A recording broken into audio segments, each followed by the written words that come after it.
안녕하세요, 블루샤인입니다. 오늘은 수원과 인천의 리뷰를 해보려 합니다. 양팀 모두 피로도가 많이 쌓여있던 느낌이 많았던 주중 경기였습니다. 그럼 시작하겠습니다.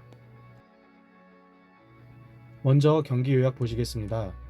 4월 7일 수요일 오후 7시 반 인천 축구 전용 경기장에서 펼쳐진 수원과 인천의 경기에서 양팀 득점 없이 0대0으로 비겼습니다. 선발 명단 보시겠습니다. 수원은 3호의 전술로 나왔고요.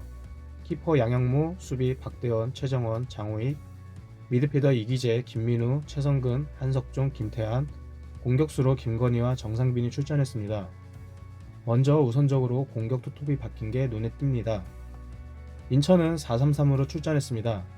키퍼 이태희, 수비 오재석, 김광석, 오반석, 김준혁, 미드필더 김도혁, 델브리지, 아길라르, 공격진으로는 네게바, 김현, 구본철이 출전했습니다. 양팀 모두 핵심 미드필더 자원이 빠졌습니다.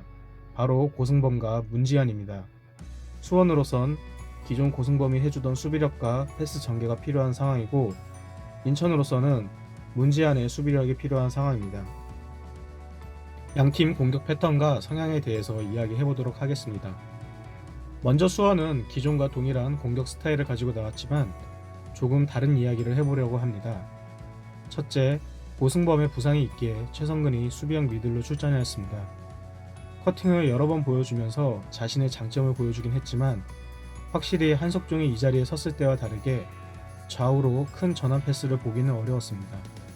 또한 전진 패스에서도 차이를 보였는데 한석종은 평균 19.5개를 보인 반면 최성근은 평균 11개로 전진할 기회에서 8번 정도 전진하지 못했다는 것을 알 수 있습니다. 이와 같이 최성근의 안전지향적인 모습은 결국 최정원의 패스 전개에 의존하는 경향을 보여줬습니다. 둘째, 최전방 공격수의 움직임을 볼 때 빨간 네모 공간에서 수적 우위를 위해 공격수들이 자꾸 이 위치로 빠지는 모습을 보여줬습니다. 이로 인해서 골을 넣어야 하는 상황에서는 중원에 공격수가 없는 모습이 자주 나타났습니다. 물론 반대 방향으로 전개하는 장면이 나오기는 하지만 이때는 반대쪽 윙백의 중거리 슛 정도가 가능한 상황이었습니다. 사이드로 투톱이 빠지는 상황에서 상대 센터백이 노련미로 막으니 슈팅 기회가 줄고 골이 적을 수밖에 없었던 상황이라고 봅니다. 오히려 노란 네모 방향을 공략하는 게 더 좋지 않을까 생각해봅니다. 인천의 경우 먼저 아길라르의 위치 변화에 대해서 이야기를 해봐야 될 것 같습니다.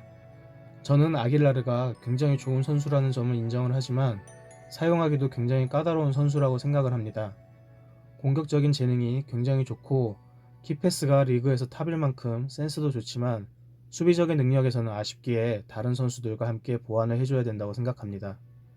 인천은 이러한 아길라르를 최대한 이용하기 위해 구본철을 윙이 아니라 중앙 미드처럼 활용했습니다. 그리고 포백을 보호하는 델브리지, 구본철, 김도혁은 삼각형을 이뤄서 중원을 단단하게 구성하려는 노력을 보여줬습니다. 아길라르는 이러한 후방의 지원을 얻고 공격적으로는 프리롤로 뛰면서 여러 찬스를 만들려고 했지만 최성근을 중심으로 수원이 나름 잘 막아줬다고 봅니다. 아길라르로부터 시작되는 공격이 막히다 보니 인천의 가장 중요한 패턴은 오른쪽 사이드의 얼리 크로스였습니다. 이기재의 뒷공간으로 파고 들어가기는 어렵고 공격을 만들 공간이 없다 보니 오른쪽에서 얼리 크로스가 자주 발생되었습니다. 반대쪽에서 공격 가담은 아쉬웠지만 수비의 제공권이 약한 수원의 약점을 노린 것으로 보이고 후반 최정원의 잦은 실수에는 이러한 경합으로 인해 부담이 생겨서 발생되었다고 봅니다. 양팀 모두 평소보다 저조한 경기력 속에서 인천은 2골을 넣었지만 모두 옵사이드였고 수원도 골을 넣었지만 VAR로 취소되었습니다. 저는 이 장면을 골로 인정해도 문제, 아니어도 문제인 상황으로 봤습니다. 초기에 볼 소유는 분명 김태환이었지만 터치가 길면서 누구의 소유도 아니라고 볼 여지가 있는 상황이라 보고요. 반대로 그렇다고 해서 김도혁의 볼 소유라고 보기에는 볼터치가 전혀 없었습니다. 다만 이러한 상황에서 둘 모두 엉켜서 넘어진 것을 김태환이 강현묵에게 연결해서 골을 넣게 되지요. 아주 오랜 시간 동안 VAR 판독을 하여 골 취소를 합니다. 일반적으로 오래 보는 상황이라고 하면 애매한 거고 대부분 취소되는 편입니다.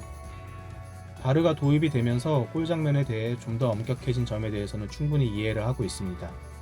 다만 두 가지 면에서 아쉽다고 생각을 합니다. 첫째, 일반적 상황에서 관대한 판정이 골 장면에서는 엄격해진다는 점. 이는 일관성에 문제가 있다고 봅니다.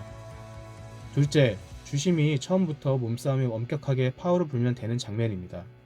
인플레이를 선언했다가 취소하는 장면이 너무 많고 이는 신뢰성을 무너뜨립니다. 데이터로 정리를 해보고 경기를 추론해보려고 합니다. 이 경기에서 보이는 양팀의 변화는 굉장히 유사합니다. 요약하자면 두 팀 모두 예전보다 롱패스 위주의 축구를 시도했고 파울수가 증가했습니다. 즉 공간이 벌어진 상황에서 공중볼 위주의 축구를 했다는 것을 알 수 있습니다. 정리해보도록 하겠습니다. 먼저 수원의 경우 공격은 열심히 했으나 비효율적이라고 평가할 수 있을 것 같습니다. 빠르고 활동량 좋아 보이는 정상빈이 에이스 역할이라고 느껴지는 것은 저뿐인지 모르겠습니다. 또한 공격수들의 동선이 굉장히 비효율적이라 골 넣기가 어렵다고 보여졌습니다.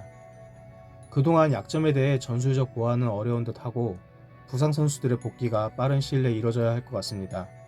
시즌 전 예상했듯이 얇은 스쿼드의 한계가 보여지며 김민우의 부상이 크지 않길 빕니다. 그래도 원정에서 얻은 소중한 승점이기에 다음 경기를 잘 준비해야 할 것 같습니다. 인천의 경우 전형적으로 감독의 의도대로 팀을 구상하고 있다는 생각이 들었습니다. 경험 많은 노장 센터백과 공격진에는 외국인 선수를 이용해서 결정력을 높이는 방식의 스쿼드를 구성했습니다. 김현도 작년 부산 시절보다 훨씬 좋은 모습을 보여주고 있지만 무고사 복귀 후 반등의 기회를 엿보지 않을까 생각해 봅니다. 인천도 수원과 마찬가지로 스쿼드가 얇은 모습이 문제로 보였습니다. 주전과 비주전 간의 격차가 크고 체력적인 부담으로 인해 라인이 벌어지는 현상이 발생하였습니다. 아길라르는 리그에서 손꼽히는 공격형 미드필더입니다. 프리롤을 주며 극대화하려는 모습이 인상적이었습니다. 다만 없는 경우 어떻게 팀에서 의존도를 줄일 수 있을지 궁금해지기도 합니다. 마지막으로 오재석의 부상이 크지 않길 진심으로 빕니다. 그럼 이상으로 마치겠습니다. 여기까지 봐주신 모든 분들께 감사드립니다. 안녕.